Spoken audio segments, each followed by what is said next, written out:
কাদির জিলানি, দুবরাজপুর পুরসভার উপপুরপ্রধান ভাইপো সুমন হোসেন ওরফে সাদ্দাম তলি। হ্যাঁ কিনা? হ্যাঁ কিনা? জেলে যাওয়া উচিত, হ্যাঁ কিনা? হিন্দু ঠিকাদারদের বাড়ি বাড়ি ভয় দেখিয়ে লেটারের সই করিয়ে টেন্ডার উইথড্র করানোর মূল কারিগর হল কাদির জিলানি আর বাপ্পা শেখ। এদের উদ্দেশ্য হচ্ছে বীরভূম জেলা পরিষদকে হিন্দু মুক্ত করা। বীরভূমে ময়ূরাক্ষী নদী, অজয় নদীর উপর থাকা সমস্ত সরকারি অনুমোদিত বালির ঘাট থেকে প্রত্যেক দিন 10 লক্ষ করে টাকা ওঠে। বাপ্পা শেখ এবং ফিলিপসের টাকা তুলে। হ্যাঁ কিনা? বীরভূমের রাজগ্রাম নলাটি পাথর ক্যাসারে ডিসিআর গেট থেকে কালেকশন হয়, প্রতিদিন গড়ে 10 লক্ষ টাকা করে বাপ্পা শেখের মাধ্যমে কাজলের কাছে যায়। হ্যাঁ কিনা? কাজলের টাকা তুলছে ফিলিপ আর কাদির, আর অনুব্রত মন্ডলরা আছে, সাথে যুক্ত হয়েছে মাইকেল, চার্চিল আর হ্যাপি। ঠিক না বেঠিক? রাজীব কুমারকে ধরে ভাইপোর আশীর্বাদ নিয়ে 3টে পুলিশ পোস্টিং করেছে কাজল শেখ। সাঁইকিয়া থানার ওসি তপন দত্ত আইসি, তাপস দত্ত আইসি, নানুর পিএস শ্রীমতী নিতু সিং আর সিআই নানুর ইন্সপেক্টর মিঠুন ব্যানার্জি। মাল তুলছে, একটা নদীর অস্তিত্ব আছে। আগামীকাল ভূপেন যাদব আসছে কলকাতায়, আমি দেখা করব। এনজিটির প্রতিনিধি আসুক। প্রকৃতি মায়ের প্রত্যেকটা নদী শেষ করে দিয়েছে, এরা শেষ করে দিয়েছে। বালির দাম কত এখন? কত দাম বালির? কোন লোক বালি তো ভর করতে পারছেন 1,20,000-তে? কোন লোক পাচ্ছেন? কোথায় যাচ্ছে টাকা? 25 ভাগ পুলিশ কাজল কেষ্ট, 75 ভাগ কালীঘাটে ভাইপো আর পিসি।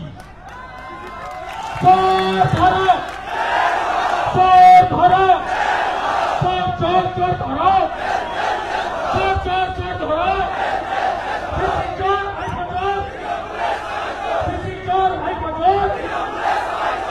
লড়াইতে দেখা হবে, সাথ করতে হবে। 21 আর হবে না। লোকসভা ভোটের পরে কি করেছে? করতে দিয়েছি আমরা। ভরসা রাখুন। 21 অতীত যা অত্যাচার করেছে আর করতে দেব না। ভরসা রাখুন নরেন্দ্র মোদীর উপর। আর ভাগাভাগি একদম হবে না। সমস্ত হিন্দু আদিবাসী জোটবদ্ধ পশ্চিমবঙ্গ নেই। পাহাড় দেখেছেন, বস্ত্র সরিয়ে হিন্দু দেখে দেখে মেরেছে, সিঁদুর দেখে মেরেছে, হাতের টাকা দেখে মেরেছে, কলমা পড়তে পারেনি বলে মেরেছে। এখনো ঘুমাবেন? ধুলিয়ান শামশেরগঞ্জ দেখেছেন? দেখেছেন? হরগোবিন্দ দাস, চন্দন দাস সিপিএম করত, সিপিএম বলে মারেনি, হিন্দু বলে খুন করেছে। জবাই করা ছুরি দিয়ে খুন করেছে। আপনি ভাবছেন মোথাবাড়িতে অনেক দূর? কাল যাহা মোথাবাড়ি, আগামীকাল তাহা আপনার বাড়ি। জাগো হিন্দু, জাগো হিন্দু, জাগো হিন্দু। হিন্দু যদি বাঁচতে চাও, হিন্দু যদি বাঁচতে চাও, এদের দাঁড়াতেই হবে। নিচে বদ্ধ, উপরে নরেন্দ্র মোদী, মাঝখানে কিচ্ছু দেখার দরকার নেই। কে মন্ডল, কে জেলা, কে প্রার্থী, কিচ্ছু দেখবেন না। এ লড়াই বাঁচার লড়াই। বাংলাদেশে 47-এ আমরা ছিলাম 33 ভাগ হিন্দু, 71-এ 23 ভাগ, আজকে 7 ভাগ। 51-তে পশ্চিমবাংলায় আমরা ছিলাম 85 ভাগ, আজকে 67 ভাগ।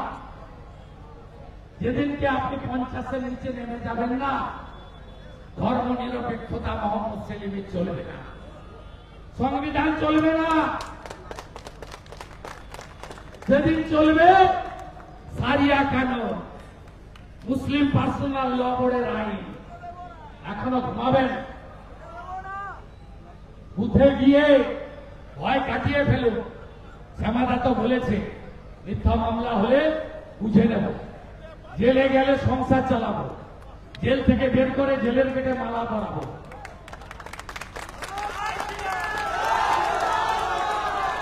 আমাদের লড়াই এই রাজ্যের মহিলাদের সম্মান রক্ষার লড়াই। এই মহিলা মুখ্যমন্ত্রী বলতে লজ্জা করে কি কি করেছে। পাঁচটিকে কি বলেছিল, ছোট্ট ঘটনা।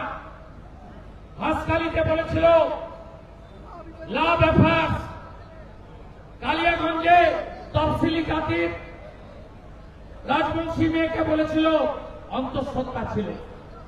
আরজি করের অভয়ার কেসে বলেছিল যে ওর বাবা মা চাইলে 10 লাখ টাকা তো দিতেই পারে, 10 লাখ টাকা তো দিতেই পারে। ওর বাবা মা টাকা নেয়নি, রিফিউজ করেছে।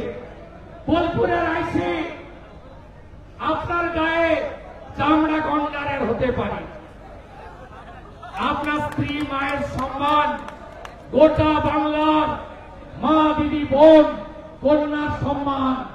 পুলিশের মধ্যে প্রতিবাদ চাই, পুলিশের মধ্যে প্রতিবাদ চাই, পুলিশের বাড়িতে প্রতিবাদ চাই। আপনারা যাতে প্রতিবাদ করতে না পারেন তার জন্য মমতা ব্যানার্জি ক্ষমতায় এসে পুলিশ অ্যাসোসিয়েশন আর নন গেজেটেড তুলে দিয়েছে। পুলিশ ওয়েলফেয়ার বোর্ড করেছে। ওর বাড়িতে যে বাজার করে শান্তনু সিনহা, তিনি ওয়েলফেয়ার বোর্ডের দায়িত্বে মমতার বাড়িতে বাজার করে। তাই পুলিশের প্রতিবাদের সুযোগ নেই। তাই আগামী 26-এ পোস্টাল ব্যালটে আর ইভিএম এ বদলা নেওয়া আবেদন জানিয়ে আগামী 19 তারিখ সিউড়িতে আবার দেখা হবে। জয় জয় শ্রীরাম, জয় জয় শ্রীরাম, জয় ভবানী, জয় শিবাজি, জয় ভবানী, জয় জয় শ্রীরাম, জয় জয় শ্রীরাম, জয় জয় শ্রীরাম। जोर से बोलो, আরো জোরে, আরো জোরে, আরো জোরে, আরো জোরে, আরো জোরে। জয় শ্রীরাম। রামনবমীতে তাকত দেখিয়েছেন, রথযাত্রায় দেখাবেন তো? দেখাবেন তো? কেউ বাড়িতে থাকবেন না। যদি হিন্দু হন রথের দড়ির সাথে সাথে ওম চিহ্নের ঝান্ডা নিয়ে বুঝিয়ে দেন এই বাংলা ডক্টর শ্যামাপ্রসাদ মুখার্জি দিয়ে গেছে। ভালো করে রথযাত্রা করতে হবে। বলুন সবাই, জয় জগন্নাথ মহাপ্রভু কি, জয় জয় মহাপ্রভু বলরাম কি, জয় জয় মাতা সুভদ্রা কি, পুরী ধাম কি, পুরী ধাম কি। আর মমতা ভেজাল গজার পেড়া খাচ্ছে। খুব সাবধানে, পেট খারাপ হতে পারে, খুব সাবধানে। রেশন দোকান থেকে নিবেন, আগে টেস্ট করবেন তারপরে খাবেন। খুব সাবধান। ভেজাল হিন্দু। মহাকুম্ভে কে কে গেছিলেন? আমিও গেছি। 66 কোটি লোক ডুবকি লাগিয়েছে। এই মহিলা কি বলেছিল? হিন্দু কুম্ভ। মনে আছে তো হিন্দুদের? মনে আছে? মনে আছে? 22 জানুয়ারি 2024 রাম মন্দির উদ্বোধনের দিন প্রতিবাদে মিছিল করেছিল কে? তার নাম কি? তার নাম কি? মমতা ব্যানার্জি। মনে আছে? হিন্দু ধর্মকে কমলা ধর্ম কে বলেছিল? মনে আছে তো? তাই জানি হিন্দুর কাছ থেকে পেড়ার গজা নিতে পারে, বলে রেশন দোকান চোখ দেখাবে। সিভিক ভলেন্টিয়ার, ভিলেজ পুলিশ বাড়িতে যাবে, একটু টেস্ট করে খাবে। আমি বলেছিলাম বলে আজকে 300 কেজি খোয়া ক্ষীর সমর্পণ করেছে ওই রাধারাম রাহুল যাদবকে দিয়ে। ওরা ভেজাল না। আপনাকে বলে দিই 300 কেজি খোয়া ক্ষীর দুদিনের বেশি থাকে না, 17 তারিখ থেকে বিতরণ করবে, পচবে আর পেট খাবার খারাপ হবে। আমার দায়িত্ব বিরোধী দলনেতা, আপনাদের সাবধান করো। এই হিন্দুরা যেন সুস্থ থাকে, হিন্দুরা যেন ভালো থাকে। হিন্দু ভালো থাকলে বাংলায় পরিবর্তন হবে। কারণ ভারতবর্ষে না, শুধু ইন্ডিয়া নয়, হিন্দুস্তান। সমস্ত সকলকে ধন্যবাদ জানিয়ে 19 তারিখ শিউরিতে আবার শক্তি দেখা। আর আমি কথা দিয়েছি মঙ্গলবেটে যাব, মঙ্গলবেটে যাব, চট্টগ্রামেও যাব। আমি গতবার অনুষ্ঠানে গেছিলাম, আমার ডিউ আছে আপু আর নানু দেখা হবে। পারবে না, আর ওরা তো কর্মচারী, আমার মালিককে হারিয়েছে, আমি মালিককে হারিয়েছি, আমাকে আজকে তারা পারবে না। বলে গেছিলাম হাসপাতালে নেমে গেছে, আজকে বলে যাচ্ছি কাজলের বাড়বাড়ান্তি কমাবো। আমার নাম সুরেন্দ্র। শাহজাহান আমাকে বলেছিল পিঠের চামড়া তুলবে, ওর পিঠের চামড়া উঠে গেছে।